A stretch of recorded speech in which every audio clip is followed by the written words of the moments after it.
Good morning सांग मैंने नुआ सुंदर मिनी ब्लॉग को स्वागत करुच्ची।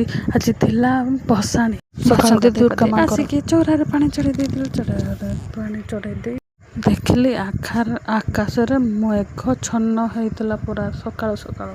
एबे तो जमर पाग भी भल रहू नहीं। आ माछ बिकाला जाउथिला, माछ रंधा हबा पई देसी माछ भात रांधि देइथिलु। तबरे शौल माछर गोटे आंब पकाइकी टेस्टी झोल बने देइथिलु।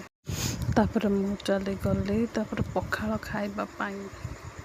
आज सब पड़ार आइटम चटुनी करी पखाल गंडे खाई देइथिलु सकाळ। आज थिला भसाणी तापर शुणिबा को पाइली डीजे नहीं बाहरिले बासंती माँ को पानी रे विसर्जन पाई। प्रथम डीजे गाड़ी बाहरी गला तब किसी छुआ नाचुले।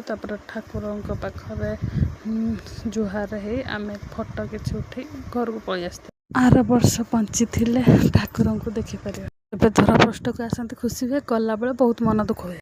राति प्रस्तुत करी चिकेन आउ रुटी, सी भी चुली रे। एबे तो देश में गैस समस्या जहाँ माँ को जीवार देखी मो मन बहुत दुख है। क्या एमती लगे कमेंट रे जनइबे। हाँ, मो मिनी ब्लॉग रे like share follow and subscribe करने भूलिए। देखा नेक्स्ट वीडियो रे। जय जगन्नाथ।